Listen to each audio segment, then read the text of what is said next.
Godzilla is in the background. He'll come out whenever there's a threat against humanity, when he needs to fight one of the titans or kaijus, and then he'll take a nap on a giant monument.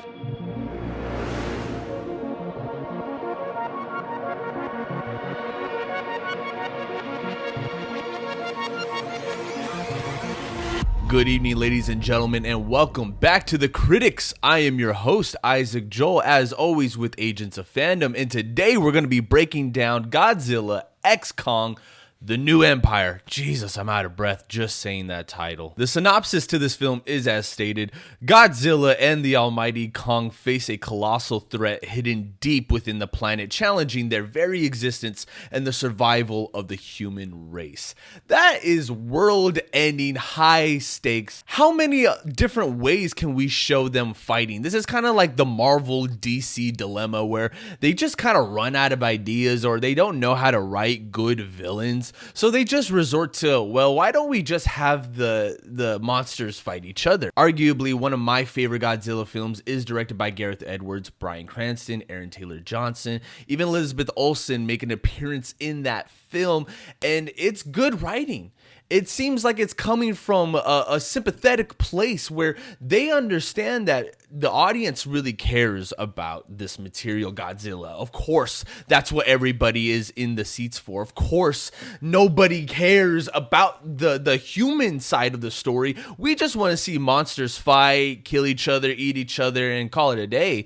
And I totally see that is the appeal of making this a franchise. I thought that was a good way for them to open up this series. And I don't really love Kong Skull Island, but I did enjoy some aspects of it. Even Kong Skull Island has a massive cast from Brie Larson, Tom Hiddleston, Samuel Jackson, John Goodman. And I didn't love these movies back when they came out, but the idea of stylizing these iconic figures and really giving them a cinematic touch and appeal to it for a new modern day audience, a blockbuster audience, essentially, for Transformers, Fast and Furious, Marvel, DC, there really was a targeted audience for this franchise to exist in, and I believed in that from the get-go. I really was excited for both of them to cross over.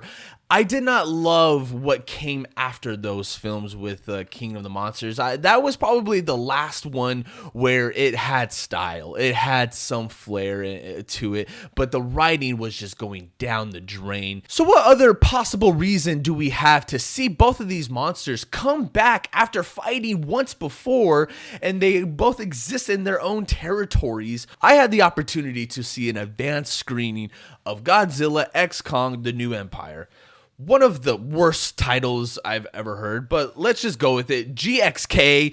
I think that sounds a lot better. Sounds like a video game, an ultimate smackdown match, cage match, one for the belt that I would watch. Sorry if I seem a little too excited about this. It felt like the concept was exciting. It felt like the idea was there. The execution was really, really up for negotiations on this one. It did seem like they just completely gave up at the end of the day. I did go back and looked at some of the reviews that came out last night for the film, and it seems like a majority of the audience loves it. They think it's a lot of fun. They love the soundtrack. They love the fights. They think it's everything you could have ever asked for or want in a Godzilla versus Kong film or whatever. I mean, it's not even a versus movie. I understand that there's an X there. I understand that takes away the whole concept of it being even a versus. It's just there's a threat happening and they both kind of need to deal with it. I mean, it's really about Kong. At the end of the day, it has nothing to do with Godzilla. As I'm sure a lot of you already know, Godzilla Minus One was one of the biggest films of last year. One of my personal favorites. I was not expecting it because I don't like these movies that they produce. I really don't appreciate the level of laziness that they bring to it. It doesn't feel like they care at all about the material or about the fans or, what it is that we can do to elevate it in a different direction or go go another direction with it. It really just seems like ChatGPT level writing. And hey, power to the people. If you love this film, if you're excited about it, I don't want you to think that I'm here to be a, Mr. Negative or a hater. I really do love the movie going experience. I think it's something that we need to cherish and hold on to and preserve as long as we can. Now, that's not to say I didn't have fun watching the movie. It definitely has its moments and whatever. I was for sure rolling my eyes the entire time, though. I think the bar has been set with these films and what it is that audiences expect with it. If you go back and look at even the Peter Jackson iteration, one of my favorite versions of Kong, it's one of the only iterations that comes close to being absolutely perfect. It's a masterpiece at the end of the day. The way that Andy Serkis had to portray Kong and how they had to film that, the techniques that they had to use going back and forth, and that was a very intuitive film. Clearly, this film wants you to go and watch Monarch, the Apple TV series that dabbles in Godzilla. Now, I personally did not watch it. I didn't have the opportunity or even the time to sit down and dive into it. But I did love the idea of Russell Crowe and his son and dealing with time and going back and forth. That seems like a concept that works better on the big screen. I don't know why you would save the best ideas for TV. Now, I'm sure, again, that is a phenomenal show, and I will eventually get around to checking it out. But when it comes to the cinematic events, the films that they put out, the humans and the characters in this film are just the absolute worst. Everyone, probably the favorite ones that you cared about the most in the past, like, Millie Bobby Brown, her dad, her mom, all those characters are just essentially gone now. We're dealing with the boring scientist. Hey, Rebecca Hall does her best holding it down in this film, but that's as much as I can say for the entire cast. There's not a lot going on here, and I understand what the director said, is that nobody cares about the humans. They really are just the sideshow attraction. They're just kind of like the appetizer when it comes to the main course. But it doesn't even feel like the main dish was worth the appetizer. The movie entirely separates the two main characters.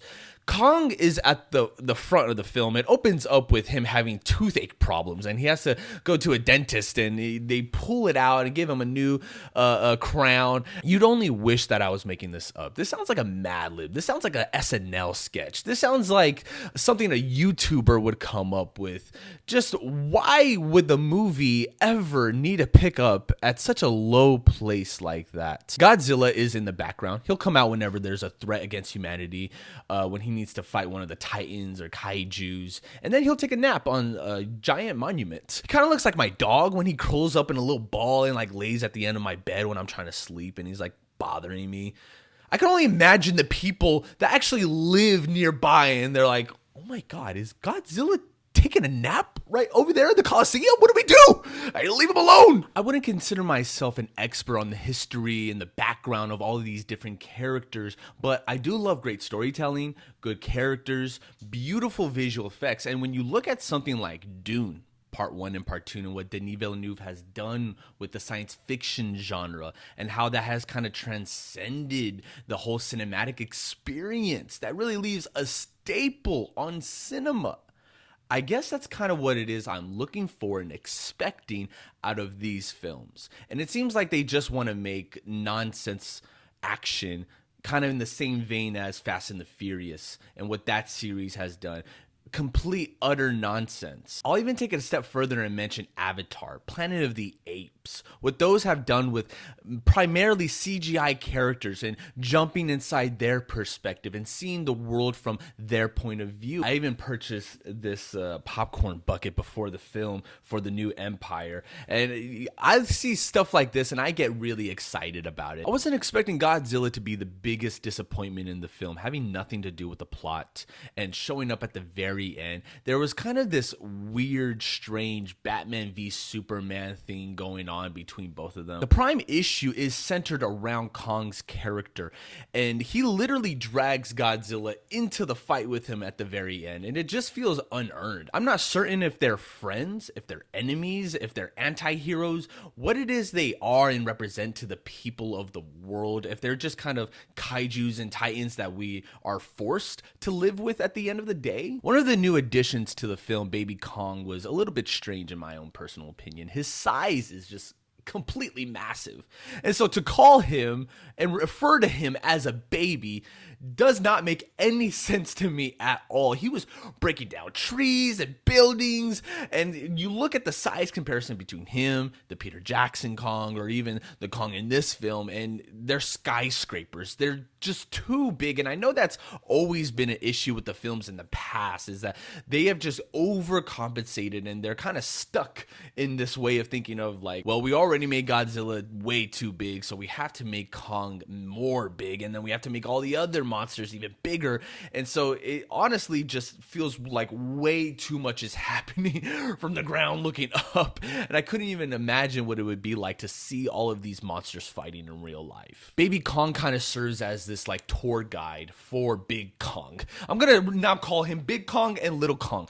So there's the big brother little brother thing that's kind of going on here, because he's guiding him to see who the villain is and where all these visions and prophecies are coming from, whatever. It was so hard to pay attention to the exposition, to the plot, what it was that everything was about, so I'm really kind of fuzzy in the details. But Baby Kong is always trying to get Big Kong killed and hurt by other monsters, and always kind of setting him up. And at one point he literally grabs him by his feet and beats other apes up with him. And it was the most hilarious thing I have ever seen. This movie had me laughing a lot. I don't know if it was supposed to be a comedy, but it was definitely more hilarious than it was action-packed or dramatic or cinematic than anything else. Another thing that I want to point out is Kong is always getting beat up. In all of these films, he's getting his ass handed to him by all of these characters, especially Godzilla, but it never seems like he gets to a point where, oh, he's on top. He's the king. I guess the only thing that I was actually excited about was, now how the hell does Kong get that gauntlet? I thought maybe he'll get damaged in the beginning of the film, an opening scene, and he'll get broken or ripped apart or something horrific, causing him to need some type of augmentation device. And apparently Monarch has been developing augmentation specifically for Kong, and they only have the right arm available, which is a little weird and doesn't make sense at all. Where's the rest of the suit? I want to see this mecha King Kong suit. I'm sure at one point he was literally gonna be like the Hulkbuster, and everything was gonna like come on him like nanotechnology, and he'll have like a mask, and it'll like cover his entire face. I was literally waiting for this to become Civil War, Captain America and Iron Man. At one point they should have just straightened up given Godzilla a shield and went all the way with it. But it's pretty lackluster. It's really underwhelming the way that the sequence of events unravel. Kong doesn't get injured until the end of the film, and it's due to frostbite. The soundtrack to this is completely off. It reminded me of the Suicide Squad, that horrible David Ayer version. Now, I understand that wasn't his cut, and that was an editor house cut that we saw theatrically, but it literally sounded just like those exact same editors came in and touched this, because there were these awkward moments where songs would just play, and I had a feeling too that this movie was going to have some type of awkward soundtrack. I don't know why the film and the director insisted that there be this 80s, 70s, purple, nostalgic neon vibe going on to it. It just feels completely unnecessary. Brian Tyree Henry gives one of the cringiest performances of his entire career. And I say that with a broken heart because I'm actually a fan. I think he's one of the most talented actors living today. You look at his work from Atlanta, or even what he did with Eternals. He's a fantastic actor, and he should be doing better roles than this. I don't know why he came back to do the podcast character.